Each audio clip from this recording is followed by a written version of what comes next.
ക്രിസ്തുവേശുവിൽ എല്ലാ പ്രിയപ്പെട്ടവർക്കും വന്ദനം. അനുഗ്രഹീതമായ ഇന്നത്തെ അനുദിന മന്നയിൽ കർത്താവ് നമ്മോട് ഇടപെടുന്നത്, പ്രിയപ്പെട്ട ദൈവത്തിൻ്റെ പൈതലേ, കഷ്ടതയും ഞെരുക്കവും ഒക്കെ കൊണ്ട് ആശങ്കപ്പെട്ടും ആകുലപ്പെട്ടും വല്ലാതെ ഭാരപ്പെട്ടും ഇരിക്കുകയാണെങ്കിൽ ദൈവത്തിൻ്റെ ആത്മാവ് ഓർപ്പിക്കുന്നു, നമുക്ക് വിശാലത തരുന്ന ദൈവത്തിൻ്റെ പ്രവൃത്തി തന്നോട് നിലവിളിക്കുന്ന ഭക്തന്മാരുടെ വിഷയത്തിൽ കർത്താവ് ചെയ്യുമെന്ന് ഉറപ്പു തരികയാണ്.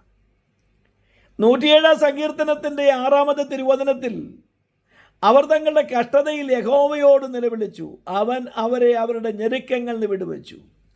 കഷ്ടതയിൽ നിലവിളിക്കുന്ന ഭക്തനെ വിടുവപ്പാൻ, ഭക്തൻ കടന്നു പോകുന്ന പ്രതിസന്ധിയിൽ, പ്രിയപ്പെട്ട ദൈവപൈതലേ, കഷ്ടതയിൽ കൂടെ കടന്നു പോകുമ്പോൾ നീ അനുഭവിക്കുന്ന ഞെരുക്കങ്ങൾക്ക് വിടുതൽ തരാൻ പലപ്പോഴും ഞാൻ നിങ്ങളും ആശ്രയിക്കുന്നവരോ, നമ്മെ സഹായിക്കുമെന്ന് കരുതുന്നവരോ, നമ്മെ സ്നേഹിക്കുമെന്ന് കരുതുന്നവരോ ഒന്നും ഒരുപക്ഷെ ഉണ്ടായി എന്ന് വരികയില്ലെങ്കിലും ദൈവത്തിൻ്റെ തിരുവചനം പറയുക, ദൈവ തിരുമുഖത്തേക്ക് നോക്കി നിന്റെ സങ്കടത്തെ ദൈവത്തോട് പകരുക.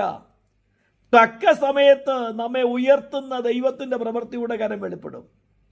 വചനം ഇവിടെ ഇപ്രകാരം വിളിച്ചു പറയുന്നു, കഷ്ടതയിൽ കൂടെ കടന്നുപോയ തൻ്റെ ജനത്തെ ഏറിയ 400-ൽ പരം വർഷങ്ങൾ അവർ കഷ്ടതയുടെയും ഞെരുക്കത്തിൻ്റെയും അനുഭവത്തിൽ കൂടെ കടന്നുപോയെങ്കിലും അവരുടെ നിലവിളി കേട്ട് കരച്ചിൽ കണ്ട് അവരെ പുറപ്പെടുവിച്ച് പുറത്തു കൊണ്ടുവന്ന് അവരെ പാലും തേനും ഒഴുകുന്ന ദേശത്തേക്ക് നടത്തിയ കർത്താവാണെങ്കിൽ, അവരുടെ അനുസരണക്കേടും അവരുടെ പെറുപെറുപ്പും മത്സരവും ഒക്കെ അവൻ സഹിച്ചു അവരെ പ്രതിസന്ധിയിലൂടെ കടന്നു പോകേണ്ടി വന്നുവെങ്കിലും അവർ നിലവിളിച്ചപ്പോൾ അവരോട് ദയ തോന്നി പുറത്തു കൊണ്ടുവന്ന ദൈവമാണെങ്കിൽ, എന്നെ കേൾക്കുന്ന പ്രിയപ്പെട്ട സഹോദര സഹോദരി മിത്രമേ, നമുക്ക് ചുറ്റുപാടുമുള്ള പലരെയും നമ്മൾ ജീവിതത്തിൽ നിരാശപ്പെട്ടും ഇനി ജീവിക്കുന്നതിൽ അർത്ഥമില്ലെന്നും ഒക്കെ പറഞ്ഞ് നിരാശയോടെ ഭാരത്തോടെ കഴിയുന്നവരെ കണ്ടിട്ടുണ്ടെങ്കിൽ, ഒരുപക്ഷെ നിങ്ങളിന്ന് ഏതെങ്കിലും വിഷയത്തിൽ നിരാശയോടെയോ ഭാരത്തോടെയോ സങ്കടത്തോടെയോ ആയിരിക്കുന്നെങ്കിൽ,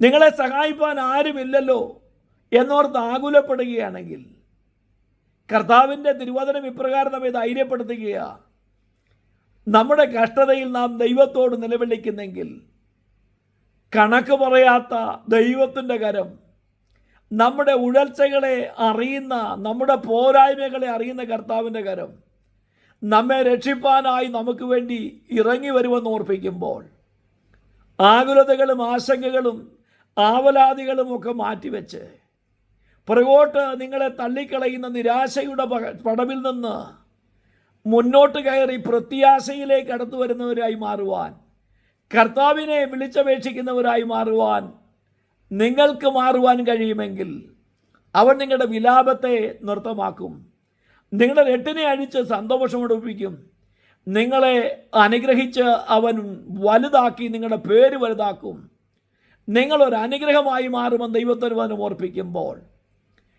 യഹോവ ഭക്തന്മാർ നിലവിളിച്ചു, അവൻ അവരുടെ നിലവിളി കേട്ടു എന്ന് വചനം ഓർപ്പിക്കുമ്പോൾ, പ്രിയപ്പെട്ട ദൈവത്തിൻ്റെ പൈതലേ, പ്രതിസന്ധികൾ പ്രശ്നങ്ങളൊക്കെ നമ്മെ പിന്തുടരുന്നുണ്ട്. എന്നാൽ അത് താളടിയായി വിടാത്ത കർത്താവിൻ്റെ പാദത്തിൽ നമുക്ക് അടുത്തു വരാം, അവങ്കലേക്ക് നോക്കാം. നാമും നമ്മുടെ കുടുംബവും അനുഗ്രഹം പ്രാപിപ്പാൻ കർത്താവിനെ പിൻപറ്റുന്നവരായി മാറാം. നല്ലൊരു ദിനം ആശംസിക്കുന്നു. God bless you all.